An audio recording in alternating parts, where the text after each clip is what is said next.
So it's 4 levels to healing. The first thing is sunlight. You have to get sunlight. Sunlight is very, very essential. It's essential for vitamin D. It's essential for converting your cholesterol over into vitamin D. It's essential for melanin neurotransmitters. Plants have a pigment in it called chloroplasts. Chloroplasts holds a chemical called chlorophyll, and the sun rays from the sunlight hits on that chlorophyll. These chlorophylls, when it goes inside of your body, it actually folds your protein.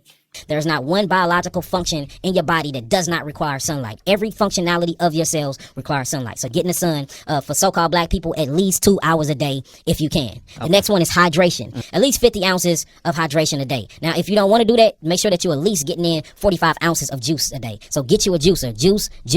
And when I say juice your fruits. Okay. So it's 2 ways you can do it, because naturally us as a people supposed to eat our water, and you eat your water by eating your fruits. Most of the fruits that we were made and selected to eat have over 85% water in it. This water is different because it's hexagonal water, very, very structured water, and this is what you call H3O2. But the reason why is because how the sun rays it and beats on the actual fruit when it goes through photosynthesis before you take it off the tree and eat it. So if you want to do the H3O2, that's what I recommend. A lot of people say they can't afford it. It's all about the needs of the people. If people can't afford to do it, then I'm going to give you the next best selection. The next best selection will be spring water, not alkaline water. Alkaline water is mineral enhanced water. That's not real alkaline water. Real alkaline water is spring water. The environment is polluted. Yeah. You're going to run across pollutants. We grow a whole farm with all organic thing. If I test one of my apples, it's chemtrails. They fly over there every day.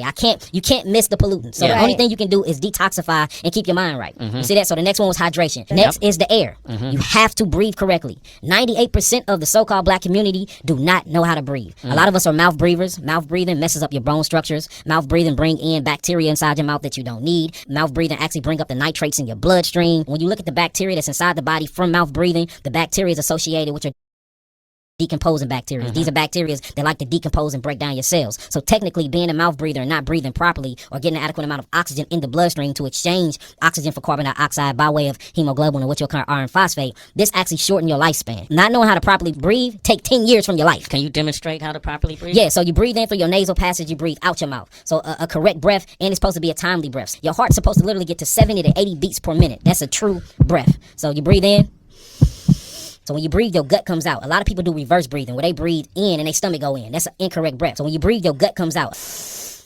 Hold it, 1, 2, 3. Then you exhale through the actual mouth. This is called diaphragmatic breathing, because it's a diaphragmatic muscle that actually elongates the lungs and bring it back in. So then you breathe out.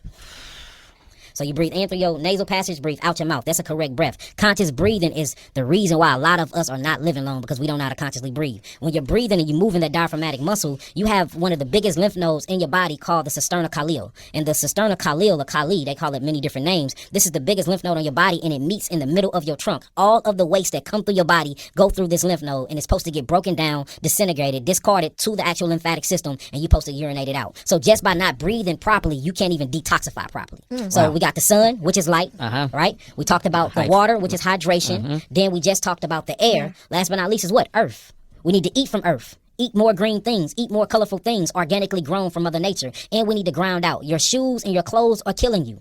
Half the stuff we wearing got polyester in it, which is going to mess up your electrical magnetic frequency and bring down your hertz. The more your hertz go down, the more you're prone to so-called diseases. So make sure that you're wearing as much cotton as possible, especially when you come up towards your heart. Another thing is your shoes. You're supposed to have your shoes on only when you're walking on concrete. Other than that, keep your shoes off as much as possible, because that's the way we ground out and get a lot of the protons inside of our body to get rid of a lot of the protons and bring in more electrons. Electrons is the feminine side of nature. That's the nature side of chemistry. It's a negative charge, but it has a way of taking these things from a catabolic state to an anabolic state. And from a cation to the anion just means from acidic to alkaline. And you get that just by taking your shoes off. Go hug a tree. It's something called nature deficiency order, where you stay away from nature too long and you will get depressed and you actually get sick. And they took some orphans that was going through these psychological depression changes. They took them to nature for 2 weeks, and they didn't have the suicidal thoughts no more. They regained their consciousness. They had purpose. Their imagination came back. They was loving on each other again. The sun, talking about water, talking about air, and talking about earth. All right, we got to talk about this last element that nobody ever talk about, which is love.